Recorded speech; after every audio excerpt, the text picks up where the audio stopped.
What's up? Welcome to God is Glamorous. My name is Johanna, where we learn how to live our best lives through Jesus Christ. And today we have a very special episode because we are going to learn how to fully execute on our vision from the ground up.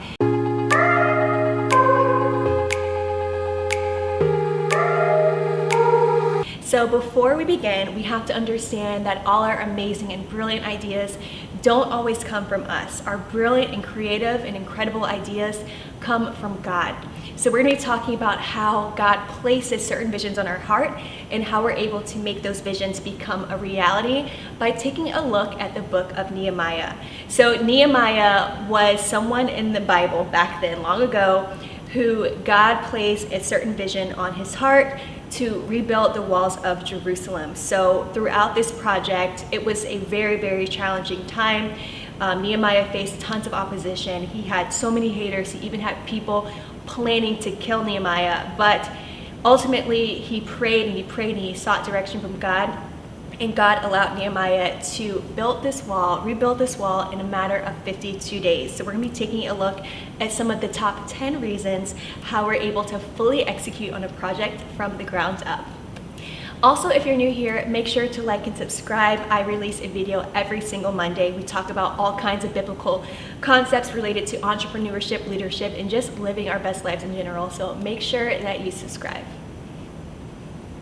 So essentially, Nehemiah hears word that the walls of Jerusalem have been destroyed, and this really breaks Nehemiah's heart because, number one, when you have walls that have been destroyed around a specific city during that time, it shows the strength of your city, and it essentially showed outsiders that this city was vulnerable for attacks and that it was not strong as it could be. Number two, it also symbolized the strength of their God, and Nehemiah wanted to show everyone that their God was a God of power and of strength, and he wanted that wall to symbolize the strength that was already within their God. And number three, the temple had already been rebuilt in Jerusalem, and they also wanted to make sure that that temple was protected, and having walls around Jerusalem would make sure that their city was solidified, and it was able to show outsiders that Jerusalem was a city that was being rebuilt and that they were becoming stronger than ever. So there are several reasons in which Nehemiah wanted to rebuild this wall.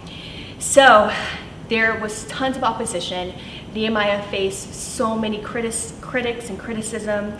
He had haters. He had people who wanted to plot to kill him, but he kept pushing forward, and ultimately he ended up rebuilding the wall in 52 days. So Nehemiah essentially held a very high ranking within the royal palace. He worked directly under the Persian king, King Artaxerxes, where he served as a cupbearer. And during this time, cupbearers were held as very trustworthy because they essentially served the king their food and drink right before the king actually ate or drank it. So Nehemiah was responsible for drinking and eating the king's food before the king to make sure that the food wasn't poisonous. So he was held in a very high rank in a very trustworthy position.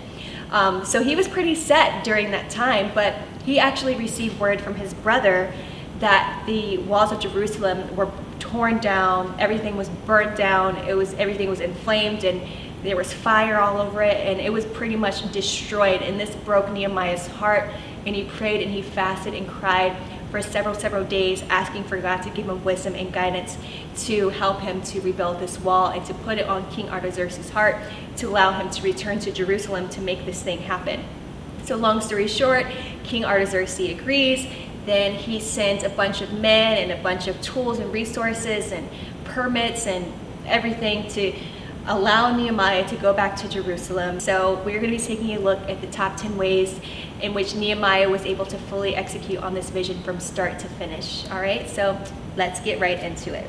So the first point that I want to make is to recognize your why. So when Nehemiah heard from his brother that the walls of Jerusalem had been completely destroyed, this devastated Nehemiah, and he went into prayer and fasting and mourning for several days. And because of this, he understood that there was a problem that needed to be fixed. So when you truly have a why and a pain point, that is how you're able to truly set your idea into motion. So For example, when you take a look at Bill Gates had a strong why. He wanted to make sure that every computer was in every single home, and as a result, Microsoft was created. Taking a look at Sarah Blakely, the founder of Spanx, it's currently a multi-billion-dollar corporation. She wanted every woman to feel comfortable in their outfits and make sure that everything was completely aligned and they were very shapely underneath their clothes without having anything bulky underneath them. So when you have a strong why and a strong pain point, that really allows you to set your idea in motion. So Nehemiah had a pain point, just like all these amazing creatives have a pain point and a strong why, and this is what allows their project to set into motion. So it says in Nehemiah chapter 1, verses 3-4, "And they said to me," this is Nehemiah speaking in first person, "their survivors who are left from the captivity in the province are there in great distress and reproach. The wall of Jerusalem is also broken down, and its gates are burned with fire. So it was when I heard these words that I sat down and wept and mourned for many days. I was fasting and praying before the God of heaven." So as you can see, Nehemiah had a huge pain point. He knew that the walls of Jerusalem were broken down, and this really pained him, and he prayed and he fasted for several days. So this is one of the ways in which he was able to fully execute on his vision, because he had a strong why, he had a pain point, and he knew that there was a problem that needed to be solved. So the second point that I want to make in order to start a successful project and launch it successfully is to pray. This is so important. You are going to want to seek direction from God. So when Nehemiah heard the terrible news about the walls of Jerusalem being broken down and burnt down with fire, he prayed and he fasted and he asked God for direction and wisdom. And that is what we also have to do as entrepreneurs and believers. When God gives us a specific idea and a vision, we are going to want to pray and fast and to ask God for direction. So within this chapter, within this entire book, we see that Nehemiah is a prayer. He mentions at least 11 times that he stopped and prayed and asked God for direction and guidance and wisdom. And he probably prayed more than that, but the point of the fact is that he is a prayer and he is going to be asking God for wisdom and direction. So make sure when you are starting a specific project, you are praying, because when you ask God for direction and when you believe in your heart that what you're asking for can become a reality, it is going to be yours. So the third point that I want to make is to properly plan. So Nehemiah, before he began to embark on this journey, he knew exactly what he needed to make this vision become a reality. So he knew that he needed specific permits, he needed specific letters from the king to allow him to cross specific provinces. He knew that he needed an army. He needed people behind him to help make this vision become a reality, and he knew that he needed resources. So before going to the king, number one, he asked the king for permission if he can go. The king agreed. The king asked him how long he'd be gone. Nehemiah knew the exact time frame in which he'd be gone. And Nehemiah asked for specific letters to allow him to cross over specific provinces. Nehemiah knew that he needed timber, and the king sent him all these things, all these letters, all these resources. He sent him army captains, and he also sent Nehemiah all kinds of resources that he needed so that he was able to have the king's blessing. So if you were starting a business, make sure that you register your business, make sure that you have the proper resources, make sure that you have the proper licenses, the proper permits, everything that you need before you begin your journey, because you want to make sure that you are properly equipped, because you are going to face obstacles, but those obstacles can be minimized when you properly plan and realize exactly what you need before starting that specific project. The fourth point that I want to make is for you to understand that there are going to be haters. When you are designing a project and when you are allowing a project to become a reality, and whenever you are doing something great, you are going to have haters. So Nehemiah was doing something amazing, something that was going to benefit thousands, if not millions of people, but he still had haters. So check this out. In Nehemiah chapter 2, verse 10, it says, "When Sanballat the Horonite and Tobiah the Ammonite officially heard of it, they were deeply disturbed that a man had come to seek the well-being of the children of Israel." Did you catch that part? Even though Nehemiah was seeking the well-being of other people, they still despised what he was doing. So when you were doing something great, you were going to face opposition, you were going to have haters.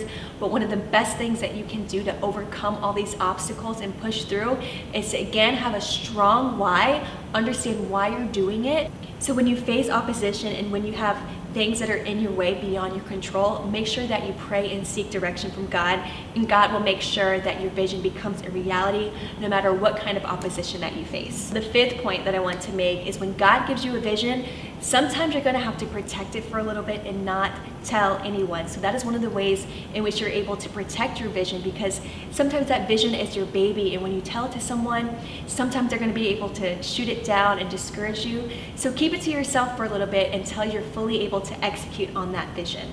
So it says in Nehemiah chapter 2 verse 12, "Then I arose in the night, and I and a few men with me. I told no one what God had put in my heart to do at Jerusalem, nor was there any animal with me except the one on which I rode."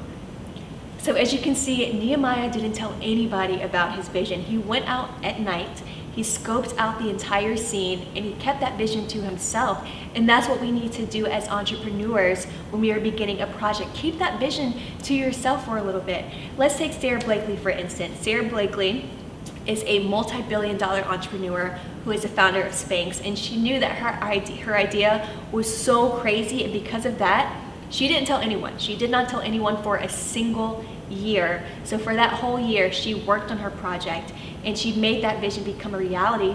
And when she was able to fully launch her idea, that's when she began to tell her friends and her family, because she didn't want to become discouraged, because that's what happens when people don't see the vision that God gives you.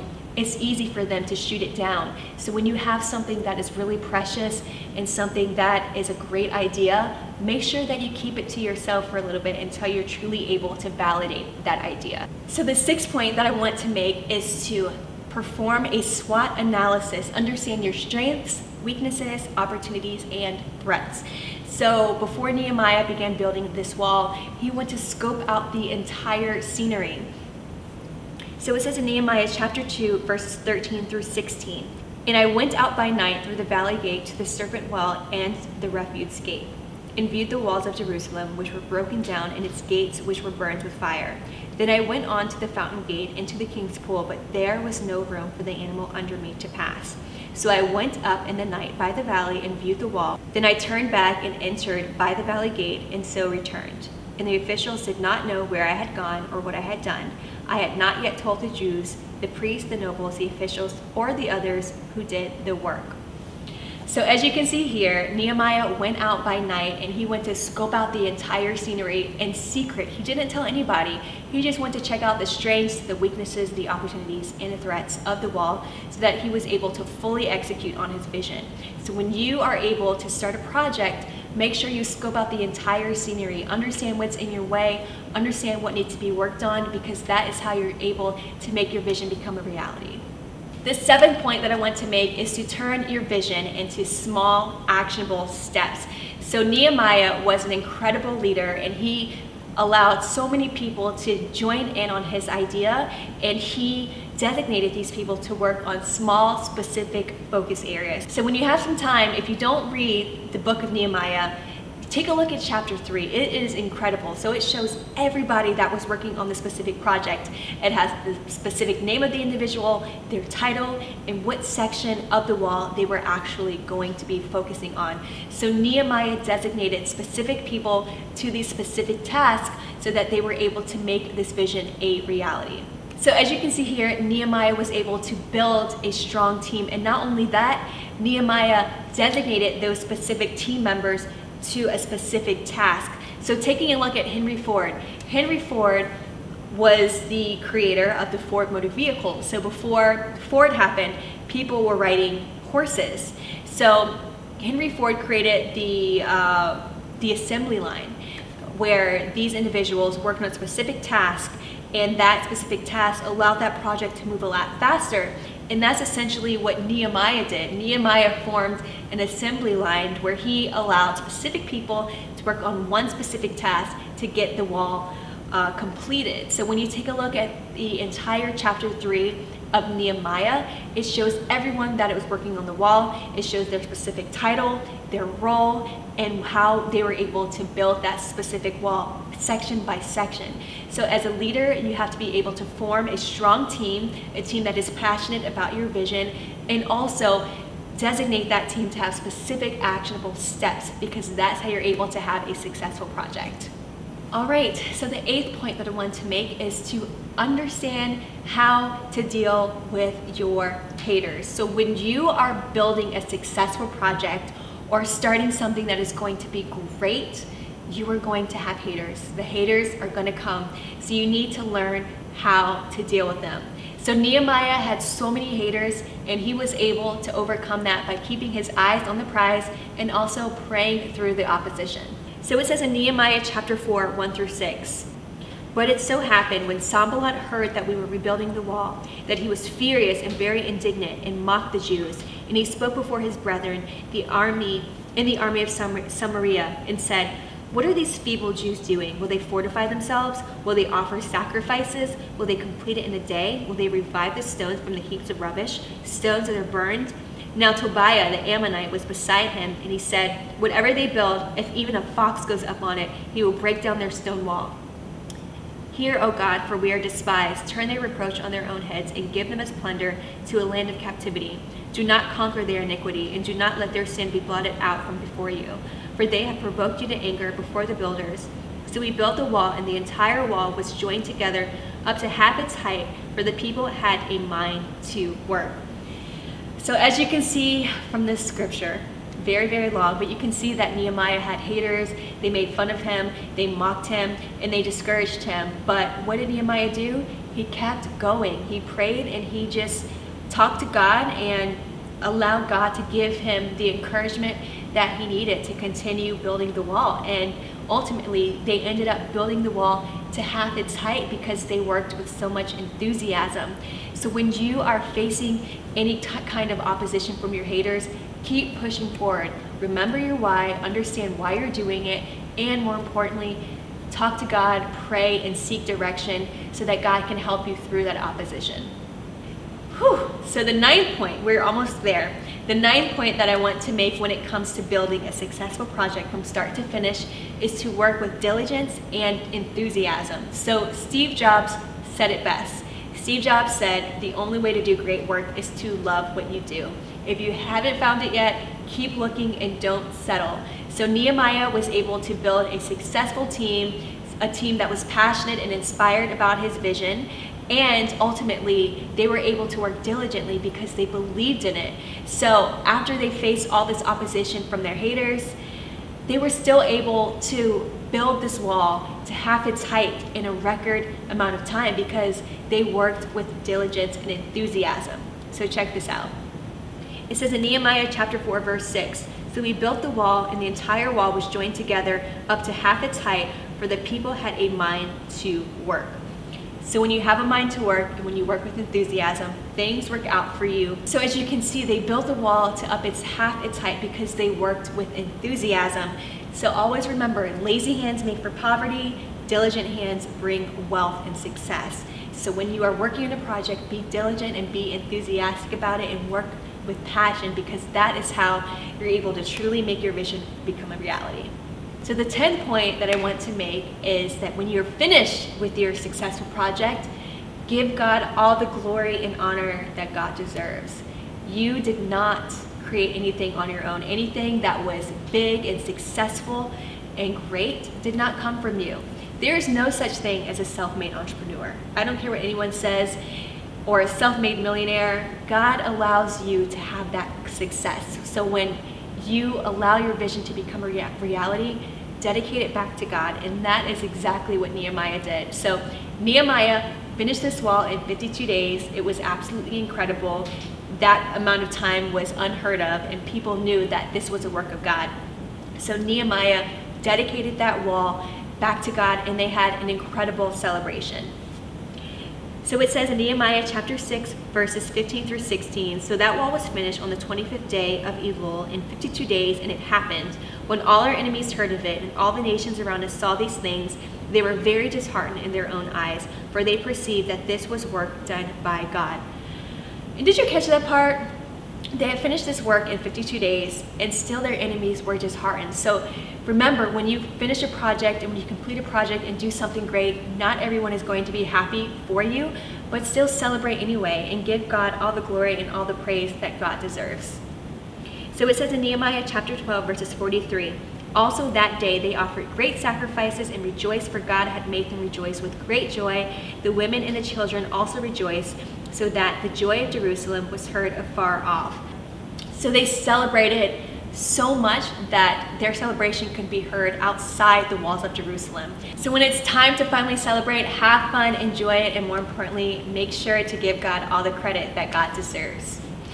So those are the top 10 ways in which you're able to fully execute on a vision from the ground up. I hope this video has motivated and inspired you. Again, if you're new here, make sure to like and subscribe and share, because this is going to help one of your favorite entrepreneurs or entrepreneurs in the making start a project and finish it. Also, if you're new here, make sure to download my free ebook, link below. It's called Passion to Profit, where I help you find your passion and turn it to a successful business, and is linked in the description below. It's a fully interactive PDF workbook, and it will definitely bless you. All right, well, thanks so much for watching, and I will see you next time. Stay glamorous.